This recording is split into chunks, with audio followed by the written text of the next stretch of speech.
오늘 아침 일라디오. 안녕하십니까. 오늘 아침 일라디오 아나운서 오승원입니다. 코로나 팬데믹 이후 3년의 시간이 지났습니다. 백신 접종 피해자들에 대한 보상과 지원책을 마련하도록 하는 특별법이 어제 국회 본회의를 통과했습니다. 이 특별법에 따르면요, 코로나 백신 접종 후 사망한 경우라면 유족에게 일시 보상금이 지급되고요, 질병이나 장애가 발생했다면 진료비와 간병비를 받을 수 있게 됐다고 합니다. 백신 부작용에 대한 보상은 현행법에서도 가능은 했지만요, 그동안 백신 접종과의 인과관계를 인정받기 힘들었다고 하는데요. 이 특별법에선 백신 접종 후 시간적 개연성을 증명하게 되면 인과관계가 있다고 보고 보상을 확대해 주기로 했습니다. 다 아시겠지만 통상 백신이 개발되기까지 수년에서 수십 년간의 시간이 걸리잖아요. 그러나 코로나 백신은 1년도 걸리지 않고 개발돼서 부작용에 대한 우려가 높은 게 사실이었죠. 그래도 우리 국민들이 백신 접종에 따라줬기 때문에 코로나 사태를 종식시킬 수 있었는데요. 정부를 믿고 따른 국민들이 피해를 보고 있다면 제대로 보상이 이루어지도록 하는 게 맞는 일이겠죠. 지금이라도 이 특별법이 통과돼서 정말 다행이고요. 피해자와 가족들의 고통을 충분히 덜어줄 수 있기를 바라겠습니다. 4월 3일 목요일 오늘 아침 일라디오 출발합니다.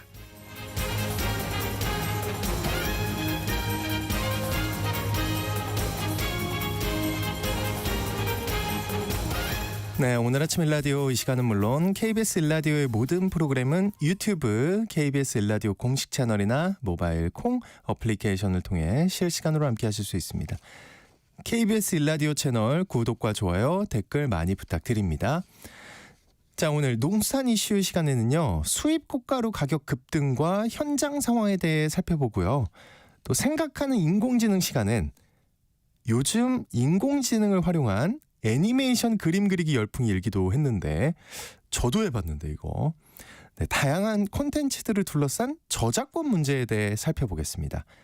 방송에 참여하실 분들은요, 단문 50원, 장문 100원이 드는 유료 문자 샵 9730으로 보내주시기 바랍니다. 유익한 정보와 살아있는 이야기가 있습니다. KBS 오늘 아침 일라디오.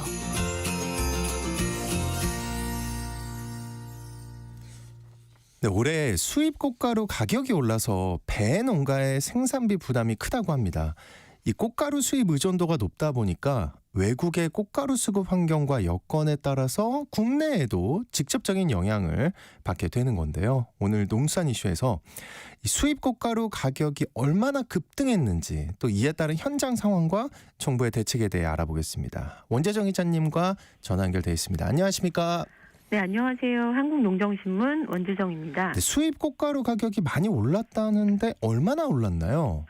네, 이 과일나무는 암술머리에 이 수출의 꽃가루가 묻어야 열매를 맺게 되는데요.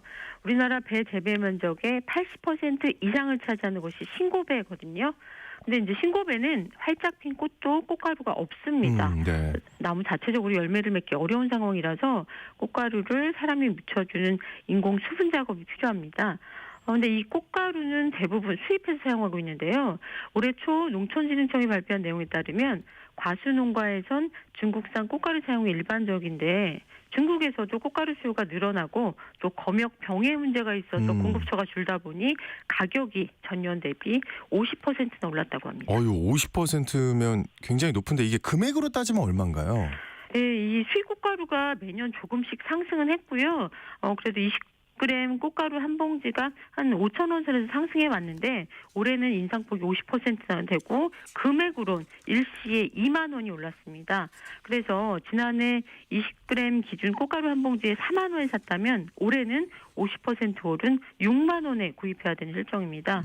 이걸 이제 과수원 1헥타르 면적에 적용을 해보면 실제 신고배 농가는 인공수분을 하기 위해 필요한 20g짜리 꽃가루 10봉지, 또 작업을 할 인부 2명의 인건비 15만 원씩. 그래서 1헥타르 인공수분 작업에 모두 92만 원가량 든다, 이런 계산이 나옵니다. 이게 말씀 들어보니까 수입국인 중국의 상황에 따라서 이렇게 부담이 커진 거잖아요, 그죠? 네, 맞습니다. 그 꽃가루 자급률이 낮은 상황인가 봐요. 네, 그 배는 자기 꽃가루는 수정이 이루어지지 않는 자가 불화합성 식물이라고 하는데요. 이 자가 불화합성은 배뿐만이 아니라 사과, 자두, 살구 같은 과일도 포함됩니다.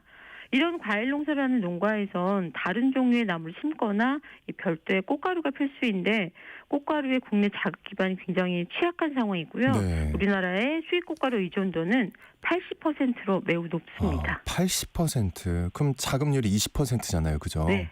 이 꽃가루 자급이 어려운 이유가 어떤 걸까요? 우선 꽃가루를 채취하는데 인건비가 너무 많이 들고요. 꽃가루를 확보할 수 있는 기간이 아주 짧기 때문에 네. 농가에서 직접 채취하기 까다로운 것도 이 자급률이 낮은 원인이 됩니다. 지금까지는 수입 꽃가루를 사용하는 게 경제적인 이득도 있었지만 올해는 이 수입산마저 싼값을 쓸 수 없게 됐습니다. 쓸 수 없게 됐다. 이 과수 산업과 꽃가루 수급 안정이 같이 가야 될 문제 같은데요. 여기에 정부는 어떤 대책이 있을까요? 네, 올해 초부터 이 수입산 꽃가루 값이 급등했던 소식이 전해졌기 때문에 정부도 관련 대책을 일찌감치 홍보하고 있는데요. 정부가 추진하는 대책은 꽃가루를 국내에서 생산하기 위한 전문 생산단지 조성 사업이 있고요. 또 농가에서 꽃가루를 채취하고 보관이 가능하도록 지역 농업기술센터에서 꽃가루 은행을 27개에서 운영 중이라고 합니다. 이거 외에도 정부는 신고배 과수원 내에 꽃가루를 채취할 수 있는 다른 품종, 그러니까 원황이라든가 황산 등의 품종을 식재하면 네. 인공수분 없이 안정적인 결실이 가능하다, 이렇게 강조하고 있습니다. 그 정부 대책에 대한 현장의 반응은 어떨지가 궁금하네요. 네, 우선 이 과수원 내에 꽃가루 채취용 다른 품종을 심으라는 제안에 대해서는 실효성이 떨어진다, 이런 의견이 많습니다. 네. 이걸 심어서 실제 효과를 얻기에는 몇 년이 걸리고요. 인력, 비용 이런 문제 역시 걸림돌이 되기 때문입니다.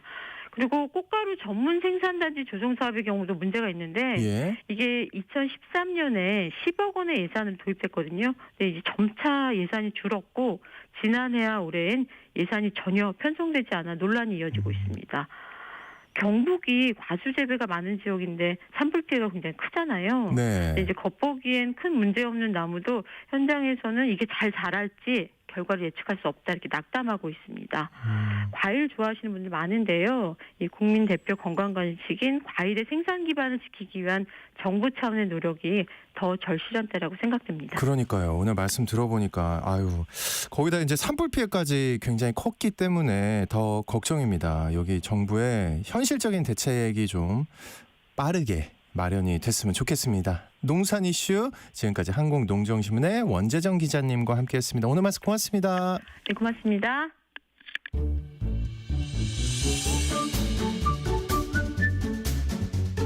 아침을 여는 기분 좋은 습관.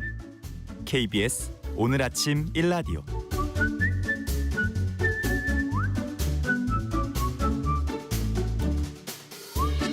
요즘 SNS를 중심으로 지브리풍이다, 디즈니풍이다 해서 애니메이션 화풍으로 사진 이미지를 바꾸는 게 아주 큰 유행이 되고 있는데요. 자, 근데요, 이에 대해서 원작자가 모욕감을 드러낸 바 있다고 합니다. 이게 저작권 침해라는 논란이 일고 있는데요. 이런 이미지뿐 아니라 글이나 동영상 등 다양한 분야의 콘텐츠에서 이런 저작권 논란이 갈수록 커지고 있습니다. 자, 오늘 생각하는 인공지능 시간엔 앞으로의 큰 과제인 이 저작권 문제에 대해 살펴보겠습니다. 인공지능 안전연구소의 김명주 소장님과 함께합니다. 어서 오십시오, 교수님. 네, 안녕하세요. 소장님이라고 해야 되는데 자꾸 교수님. 네, 난 교수직은 유지하고 있습니다. 예. 네. 야, 근데 이거요. 이거 저도 해봤거든요. 재밌죠. 재밌어요. 네, 요즘에 프로파일 사진을 이걸로 바꾸는 게 유행입니다. 네. 그 프로필 사진을 바꾸는 거에 대해서 정말 많은 말이 나오더라고요. 그러니까 네. 몇 년 동안 프로필을 안 바꾸던 사람들도 이제 얼굴 공개에 대한 부담이 좀 줄었잖아요. 네. 그리고 다 귀엽고 예쁘게 만들어주니까 네. 이제 막 바꾸고 있다. 네. 한마디로 지금 열풍입니다. 이게 그 오픈 AI 네, 챗GPT, 그죠? 챗GPT 만들었던 오픈 AI에서 원래 이제 뭐 달리라든지 그림 그려주는 툴이 있었는데 이제 요거를 그 글로 대화하는 거랑 같이 연계해서 예를 들면 방금 말씀하신 것처럼 이제 뭐 지브리 풍으로 사진을 주고 바꿔줘. 그러면 이제 우리 가족 사진을 그 캐릭터 모습으로 이렇게 그러니까요. 바꿔주죠. 그 지브리 풍이라는 게 보시면 색깔이 약간 파스텔 톤 동화책처럼 네네. 생겼고 캐릭터들이 둥글둥글 하잖아요. 그리고 주로 스토리들이 주로 가족 중심인 게 많고 그러니까 이미지가 되게 좋아요. 맞아요. 그래서 본인의 이미지를 이제 약간 세탁할 때, 예, 이제 부드럽게 세탁할 때 굉장히 좋은 툴이죠. 네. 그러니까 이제 사실 제가 초반에 말씀드렸지만 이제 프로필을 안 바꾸던 사람들까지도 바꾸고 있다. 이게 네. 제가 굉장히 세탁해서 얘기한 건데. 이제 이게 네. 유행이다 보니까 아주 네. 짧은 시간 안에 원래 이제 챗GPT가 무료 사용자가 있고 유료 사용자가 있어요. 근데 이걸 쓰시려면 유료로 전환하셔야 돼요. 근데 무료도 네. 한두 장은 되더라고요. 그렇죠. 네. 네. 근데 이제 본격적으로 쓰려면 이제 그래서 그렇죠. 네. 이게 이제 마케팅 효과도 있고 원래 챗GPT가 처음 나왔을 때 이제 그 사용자가 100만 명이 될 때가 5일 걸렸거든요. 그것도 역사적으로 굉장히 신기록인데 이번에 이제 하루에 100만 명이 넘어갔던 때가 있습니다. 그러니까 원래 초창기 때보다 훨씬 더 입소문이 더 난 거죠. 그래서 전체적인 사용자가 원래 한 3억 5천, 뭐 4억 이랬는데 지금 5억 명 정도 된다 이렇게 하는데 거기에는 이제 최근에 이런 몇 가지 기술 발전들이 이렇게 들어갔던 거가 이제 크게 기여를 한 거죠. 저가 진짜 살아있는 예인데요. 네. 저는 그 회원 가입을 하지 않고 챗 GPT를 쓰고 있었거든요. 네. 이것 때문에 했습니다. 회원 그러니까 가입은 이제 했어요. 마케팅 돈 내는 효과가 건 굉장히 아닌데. 큰 거죠. 예, 엄청난 굉장히 것 큰 같아요. 거죠. 네. 근데 이제 이런 한마디로 지브리풍 이게 한마디 일본의 회사잖아요. 그죠? 그렇죠. 스튜디오. 지브리 스튜디오죠. 맞죠. 네. 예, 이 스튜디오 거기에 또 미야자키 하야오라는 아주 유명한 감독님. 예, 감독이시죠. 그분 입장을 약간 그분 입장이 솔직히 저는 약간 궁금하긴 했어요. 이게 허락 이분은 사실은 AI 우리나라의 AI가 처음으로 대중적으로 알려진 게 2016년에 네. 그 이세돌하고 알파고하고 바둑했던 사건이잖아요. 예. 그러니까 그 당시 2016년에 이 그 미야자키 하야오 감독이 했던 유명한 이야기가 있어요. 이게 AI를 통해서 예술을 하는 거는 생명에 대한 모독이다. 이런 이제 아주 AI에 대한 굉장히 부정적이죠. 예. 굉장히 부정적인데 이제 문제는 본인이 지금까지 해왔던 굉장히 많은 작품들을 이제 요 챗GPT가 이제 학습을 한 거죠. 학습을 해서 소위 말해서 이제 그 하나의 스타일을 만들어냈는데 이제 문제는 그 스타일이라는 거가 저작권 침해가 아니에요. 네. 그래요? 네, 그러니까 일반적으로 뭐 예를 들어서 우리가 글을 쓸 때 궁서체 이런 거 있잖아요. 네. 뭐 그래서 누가 궁서체를 개발했으면 궁서체의 어떤 스타일로 그다음에 뭐 이렇게 어떤 패턴으로 쓰는 것 자체는 아이디어로 많이 봐요. 아이디어다. 네, 아이디어로 보는데 이제 그거를 특정한 상황에서 표현을 했는데 표현한 게 오리지널 저자하고 유사하면 이제 저작권 침해가 되는 거예요. 그러니까 예를 들어서 잠깐만요. 예. 네, 그러니까 지브리풍이라고 그러면 그림 그릴 때 눈은 좀 크게 그리고 동글동글하게 그리고 이게 스타일이거든요. 예. 예, 그게 스타일이기 때문에 그런 스타일로 이렇게 그리는 것 자체는 뭐 특별히 아이디어이기 때문에 사람들의 그 아이디어 자체를 억압할 수는 없잖아요. 그러니까 사람들이 생각하는 것들을 그래서 이제 풀어놓습니다. 풀어놓는데 이제 그게 예를 들어서 오리지널 작자하고 이제 사진을 바꿨는데 오리지널 작자하고 그림이 똑같다든지 캐릭터가 그래서 이렇게 누가 봐도 이게 원본이 아닌지 구분이 안 될 때 이제 그럴 때는 이제 표현이 굉장히 유사해지는 거죠. 이제 그렇게 되면 저작권 침해 이제 시비가 걸립니다. 그러다 보니까 현재로서는 여러 가지 소송권이 가능한데 일단은 사진 바꾼 것 중에서 혹시 그 원래 이제 그 하야오 감독이 했던 뭐 생과 뭐 치히로의 행방불명이 나오는 그런 모습과 똑같은 것들이 뭐가 나온다든지 이제 그렇게 되면은 당장 이거는 이제 저작권 침해의 소지가 있다고 보는데 그 사람들의 머릿속에 있는 이제 소위 말해서 상상의 자유 그게 이제 일종의 아이디어인데 아이디어까지 이거는 뭐 침해다 이렇게 할 수가 없어서 제가 알기로는 네. 소장님 그 지브리풍으로 예를 들어 제가 그렸어요. 네. 근데 그거를 제 모습을 그렸어요. 그거를 제가 캐릭터화 시켜서 상품으로 만든다. 이거는 안 되는 거잖아요. 근데 그리는 건 괜찮다는 말씀이신 거예요, 그냥. 네, 상업적으로 이용하지 않으면. 네, 그러니까 일반적으로 아이디어하고 표현을 분리하거든요. 아이디어와 네. 표현을 분리한다. 그러니까 이제 어떤 예. 스타일은 일종의 아이디어로 보는 거예요. 그러니까 뭐 옛날풍 스타일, 그다음에 글을 쓸 때 어떤 사람은 글을 짧게 쓰잖아요. 그러면 이제 어떤 작가가 글을 쓸 때 거의 단문으로만 탁탁탁 쓰고 도치법을 많이 쓴다 그러면 그것도 하나의 스타일이거든요. 그럼 그런 스타일로 내가 글을 쓰면 저작권 침해냐?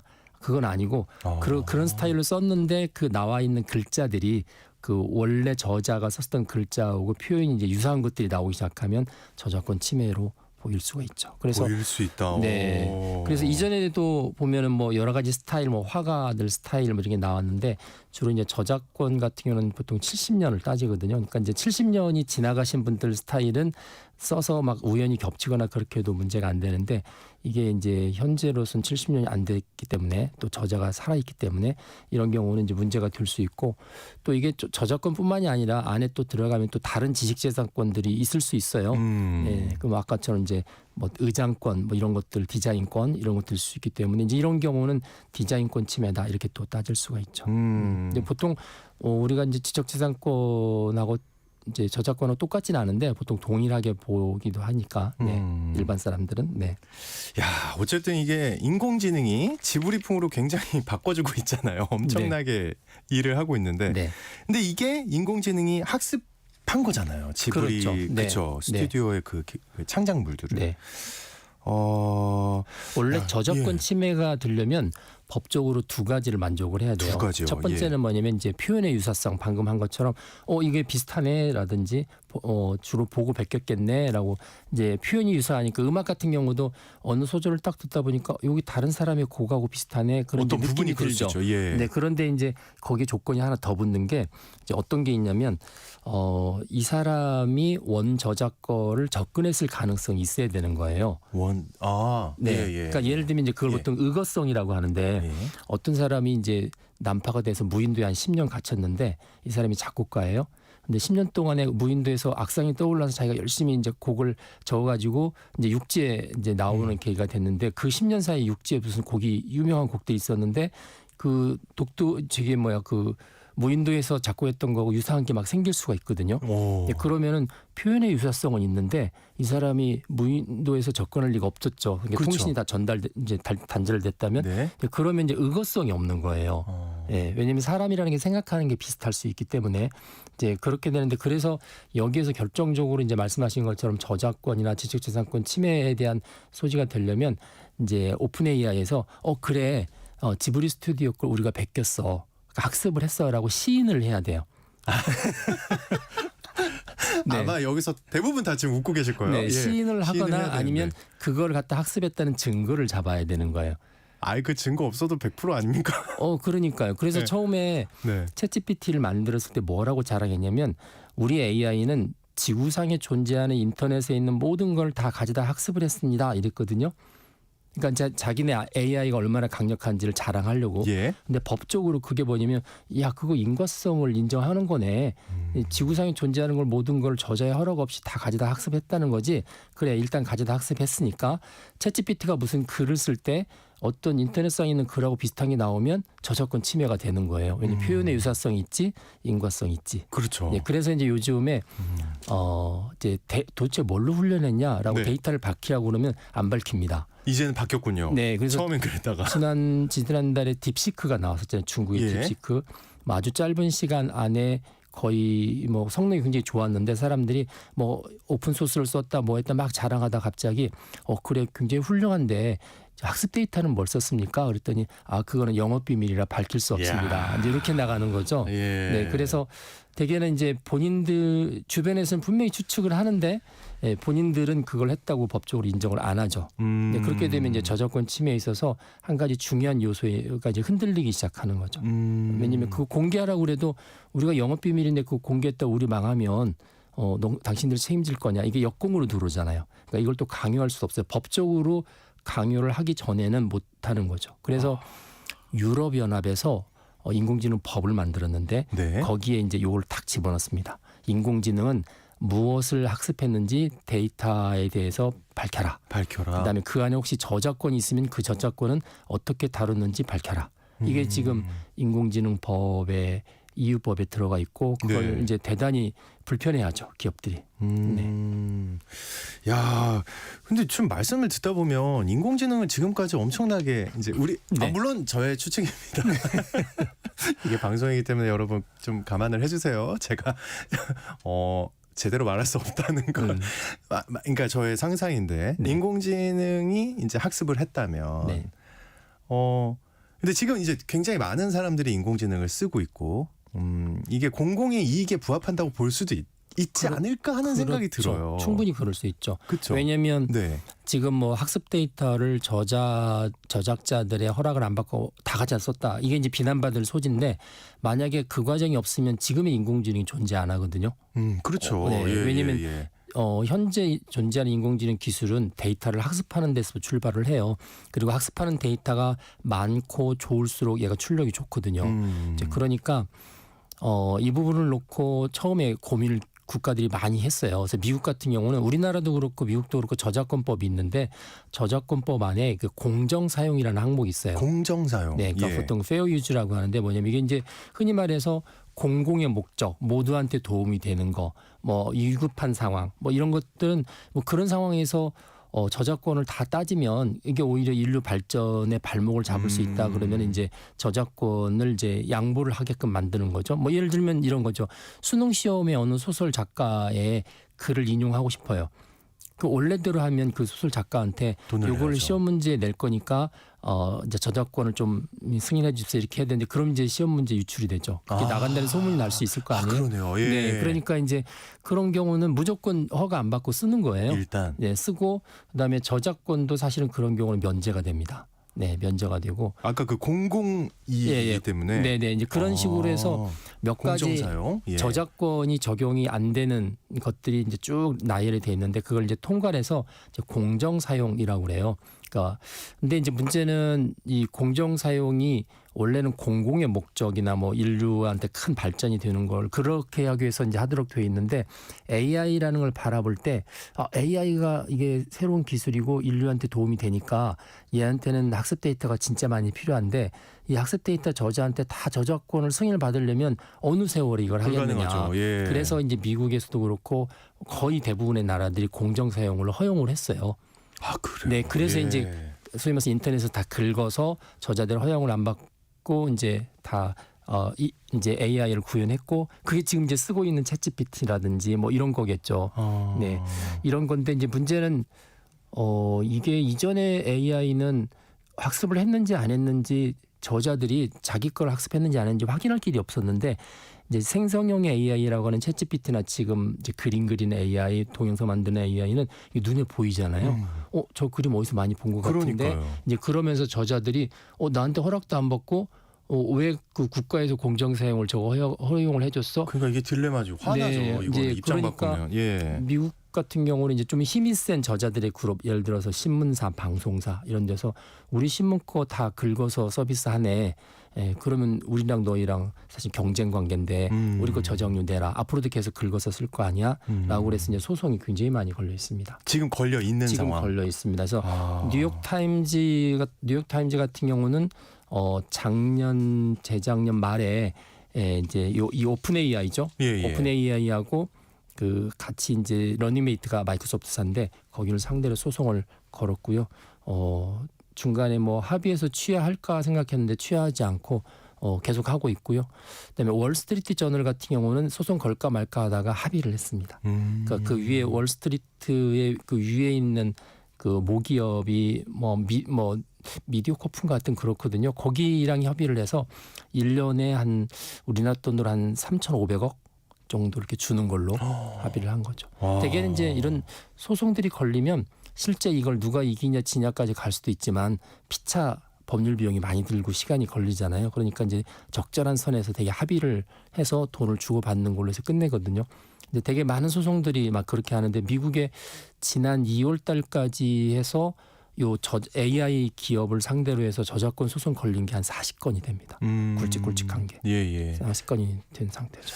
야, 이게 어쨌든 이제 지브리풍으로 이제 사진을 재밌게 갖고 오는 우리 입장에서는 되게 좋기는 한데 이 공정 사용, 그죠? 네. 공정 사용이 맞는 방향이었겠죠? 어떻게 생각하세요, 소장님? 그런데 이제 지금 우리나라도 최근에 이제 이 저작권과 관련된 이제 업무를 하는 부서가 문화관광체육부거든요. 근데 문화관광체육부에서 요 팀을 하나 만들어서 원래 이제 작년 재작년에도 했는데 요 AI의 저작권 문제를 풀어야겠다라고 해서 지금 회의를 시작을 했습니다. 예. 그래서 이쪽에는 이제 주로 저작권과 관련된 협회들이 나와 있고 이쪽에는 그걸 사용하는 AI 기업이 나와 있고 네네. 중간에 이제 법률 뭐 이런 교수 이런 분들이 참여하고 있는데 이게 이제 올해 1년 동안 이제 시작이 됐고요. 풀어야 되죠. 뭐 저작료나 뭐 이런 것들을 지불하고 사용하는 거는 상식적이잖아요. 예, 당연하죠. 네, 상식적인데 예. 이제 기업 입장에서 볼 때는 이걸 일일이 다 아까처럼 지불하고 미리 승인받고 하려면 굉장히 힘드니까 그래서 이제 나오는 게 뭐냐면 보통 약간 어려운 용어인데 그 TDM이라는 게 있습니다. 텍스트 데이터 마이닝이라고 그래서 이 TDM은 뭐냐면 TDM. 이 책 같은 걸 쫙 뭐 이게 읽어드린 다음에 이 AI 안에 있는 스타일로 이걸 다 분석해서 저장을 하는 거예요. 네. 그걸 이제 보통 데이터 텍스트나 글자를 읽어서 이제 저장하는 기술이라고 하는데 그거 할 때 처음부터 승인을 받지 말고 처음에는 그냥 쓰게 해주고 다 써서 성공이 된 다음에 어떤 사람이 이제 내 거 보니까 그 안에 들어갔는데 내 거 학습했던 거 빼달라. 아니면 나한테 저작료를 내라. 이제 그렇게 나중에 딜을 하게 하는 거죠. 이제 그런 식으로 좀 협상을 좀 하려고. 애매하네요. 왜냐하면 이제 예. 처음부터 이 굉장히 많은 지식이나 작가들한테 접촉해서 그거 협상하는 게 쉽지 않잖아요. 그리고 이제 AI 기술은 지금 하루가 다르게 경쟁하기 때문에 그리고 이미 몇 년 사이에 굉장한 기술이 나와 있고 그러니까 이제 우리나라 입장에서도 저작권자들한테 처음에 승인을 받지 않고 학습하는 거는 좀 허용을 했으면 좋겠고 이게 이제 주된 흐름입니다. 아직 합의된 건 아니지만 예. 그 다음에 이제 어느 정도 아웃풋이 나온 다음에 그 안에서 이제 저작권자들하고 보상 문제를 가지고 협의를 하자 이제 이런 형태로 흘러가고 있는데 이게 이제 이견이 있죠. 저작권자들은 처음부터 해라 이런 게 있고. 그다음에 보상 문제도 어떤 분들은 쓰게 했으면 됐지 보상이 왜 필요하냐 또 이제 기업은 또 그런 이야기를 하는 거고. 기업은요? 네. 예. 왜냐하면 보상을 하게 주면 이제 사실 얻었던 이득보다 더 많은 걸 내놓을 수도 있거든요. 잘못하면 굉장히 리스크가 크죠. 근데 그거는 그러니까 지금 제가 말씀을 쭉 들어보니까 AI를 만든 기업을 위해서 전 세계가 도와주는 느낌인데 지금 약간 현재는 그렇죠. 그렇죠. 네, 그래서 이제 소송들이 걸리면서 아까 이제 공정 사용이란 말에 이제 의문을 갖기 시작하는 거예요. 이게 무슨 인류 전체를 위한 거냐? 사실 저는 잘 모르겠거든요. 소수의 빅테크 배불리는 사업 아니냐? 그렇죠. 이런 이야기를 하는 거고 이제 엄밀히 따지면 미국이나 이런 데는 자기네 국가가 1등하기 위해서 먼저 치고 나갔던 게 더 커요. 자기네 기업을 앞세워서 먼저 기술을 확보하는 거고 그러면 이제 지금까지 나왔던 AI 기업들은 저작료도 내지 않고 학습 데이터를 썼잖아요. 근데 이제 와서 뭐 저작료 이야기하고 막 이야기하면 이제 나중에 출발하는 기업들만 이 학습 데이터에 대한 저작권 문제가 이제 불거지는 거잖아요. 그쪽은 이제 시작부터 저작권 문제 갖고 시작하는 거잖아요. 그래서 이게 잘못하면 흔히 말하는 이제 사다리 걷어차기입니다. 본인들은 꼭대기에 올라가 놓고 올라오는 사람들 못 올라오게 사다리를 다 걷어차버리는 거죠. 그래서 이제 이야기가 나오면 야 이거 소급해야 된다. 저작권이 혹시 이제 정당하게 지불해야 된다는 조건이 법에 명시되면 이거 과거 1, 2년, 3년 전에 소위 말해서 챗GPT 만들었던 오픈 AI도 지금 만들었던 거에 대한 저작권 다 물어내야 된다. 뭐 이런 식으로 이렇게 소급에 대한 부분들이 당연히 나오는 거가 되겠죠. 야, 이게 나중에 문제가 굉장히 커질 소지가 많네요. 말씀 들어보니까. 그래서 2년 사이에 엄청나게 AI가 발전했기 때문에 지금 저작권 문제가 2년 전보다 훨씬 복잡해졌어요. 뭐 예를 들면 사람이 쓴 글도 AI가 쓴 글을 인용한 경우가 많이 있잖아요. 내가 그렇죠. 지난 2년 사이에 챗GPT를 이용해서 책도 쓰고 블로그도 쓰고 뭐 유튜브 활동도 했기 때문에 많이 하죠. 네, 그래서 그럼 이게 또 이제 사람이 쓴 거냐, AI가 쓴 거냐, 섞어 쓴 거냐 그거에 따라서 또 저작료 주는 방식이 굉장히 많이 달라지고 또 기업에서 이야기할 때는 뉴스 매체들도 AI 갖다 쓴다. 그러니까 뉴스 저작할 때도 AI 쓰고 있는데 그럼 우리 거 갖다 쓴 출력물에 대해서 저작료를 내라는 거냐?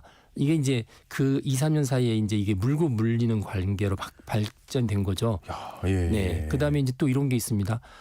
AI를 만든 회사가 이거 마음대로 갖다 써라고 이렇게 보통 이렇게 공개하는 경우가 있어요.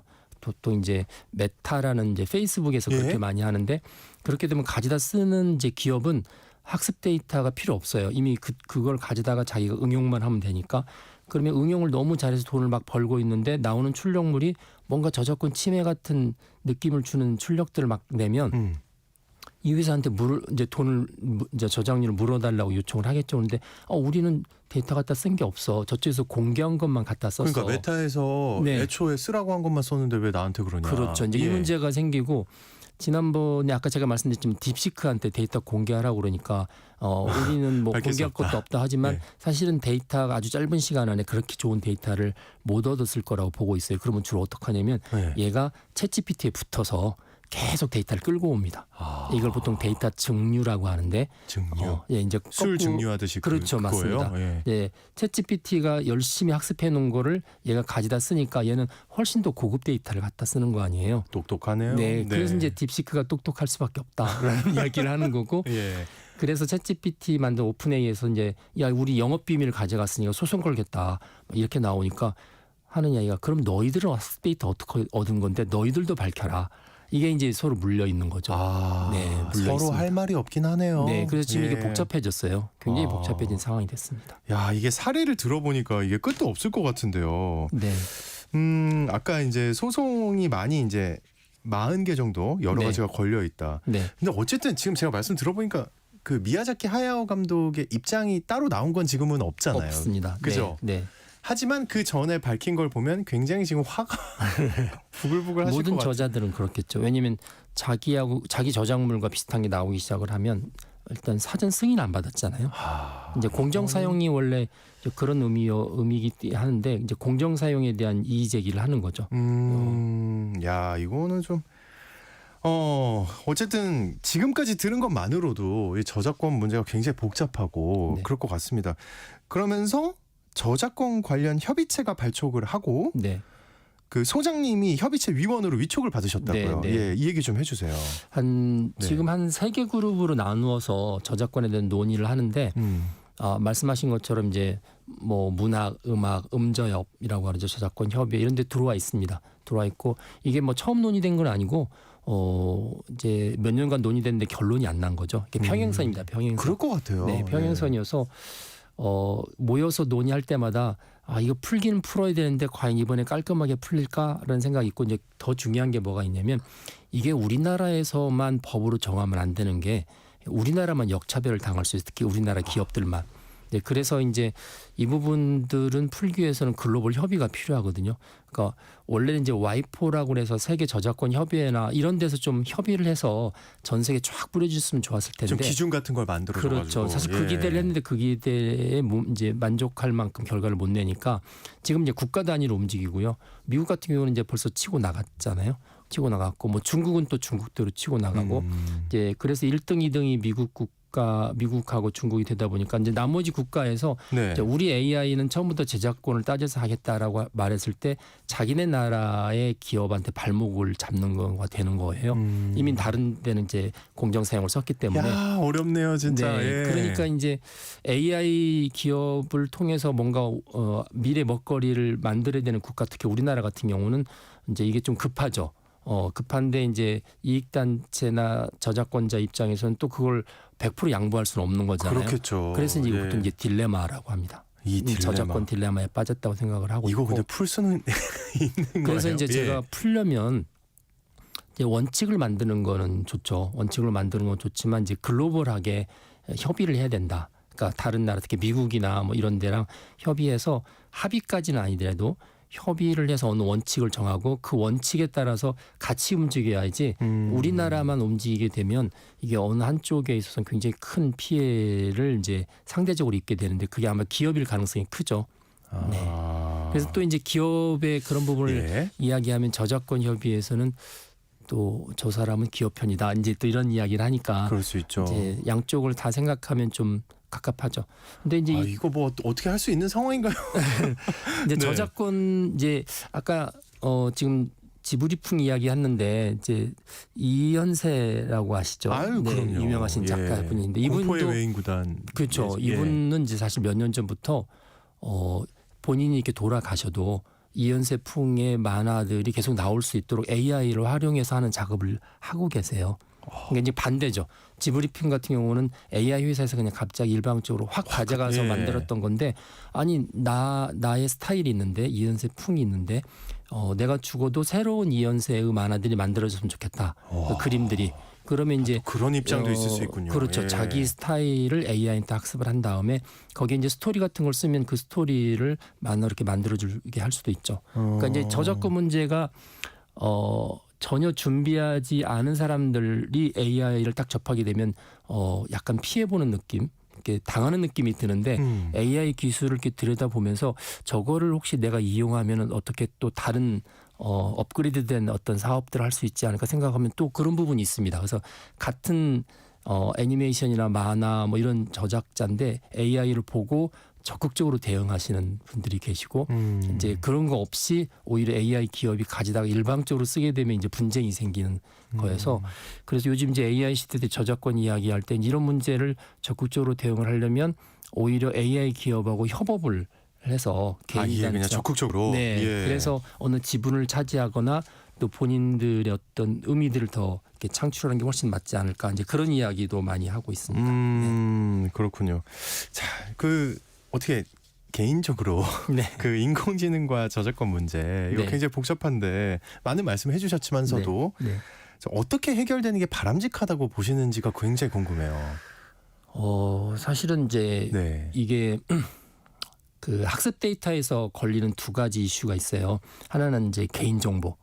개인정보가 그 안에 녹아져 들어있기 때문에 개인정보를 다 빼고 학습을 해라 그러면 학습 능력, 그 학습한 효과가 확 떨어집니다. 이거 참 네. 딜레마예요. 그 다음에 그 예. 안에 이제 저작권과 관련된 게 있으면 그 저작자한테 다 승인을 받아라. 야, 이것도 굉장히 딜레마죠. 그렇죠. 예. 네. 그런데 이 두 가지를 완전히 무시하고 하는 나라가 중국이거든요. 그러니까 네, 거기도 좀 빼야 될 것 같기도 하고. 예. 그래서 중국 같은 경우는 데이터도 많아요. 어. 그 사람 데이터가 보통 14억이잖아요. 그러니까 14억에 관한 개인 정보, 그다음에 심지어 뭐 생체 정보, 의학 정보까지도 다 쓰게 허락을 하니까 그다음에 이 저작권도 전 세계에 있는 저작권에 대해서 거기도 저작권을 많이 따지고 가입돼서 활동하긴 하지만 상당히 많은 부분들은 그냥 허용을 하니까요. 그래서 국가적으로 지금- 사활을 걸었군요, 중국은. 네, 그래서 중국이 일정한 부분에 있어서는 AI가 미국보다 우위인 게 많아요. 그 뭐 얼굴 인식하는 야, 거라든지 예. 뭐 생체 인식 이런 것들은 뭐 미국보다 훨씬 더 앞서 있고 그래서 그 AI를 통해서 그 공공장소에서 사람들 뭐 감시하는 게 너무너무 잘 돼 있는 상황이잖아요. 그러니까 이제 이런 저작권이나 뭐 개인정보 어떤 규정을 놓고 이야기를 하면 이제 우리나라 기업들은 한숨을 푹 쉽니다. 우리가 경쟁 상대로 예. 봐야 되는 게 중국인데 중국은 저렇게 많은 것들을 다 익스큐즈 하고 허용을 하고 하는데 우리 보고 어떻게 팔다리 다 잡고 우리는 가라는 진짜 거냐. 답답하겠네요. 예. 네, 기업 이제 입장입니다. 그렇죠. 이제 여러분. 기업 예. 입장이죠.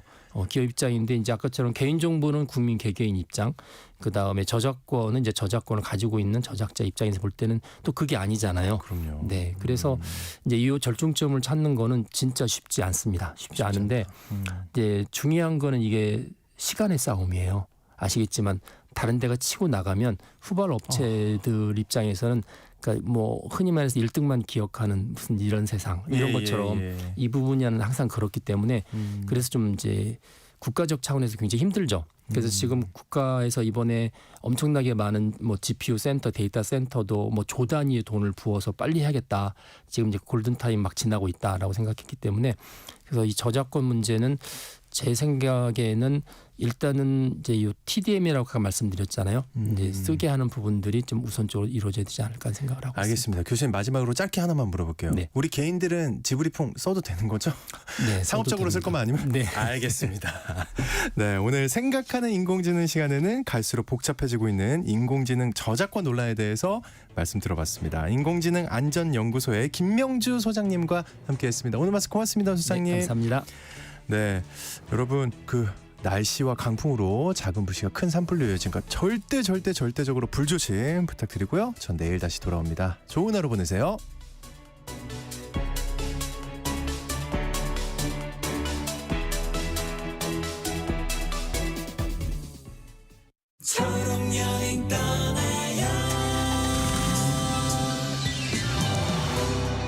석진 씨는 휠체어를 타게 되면서 좋아하던 캠핑을 그만뒀습니다. 그런데 친구의 추천으로 강원도의 한 캠핑장을 찾게 됐어요. 휠체어 사용자도 이용할 수 있는 카라반과 함께 편리한 이동로가 갖춰져 있는 곳이었죠. 거동이 힘든 어르신이나 유모차도 쉽게 이동할 수 있었습니다. 넓고 완만한 길은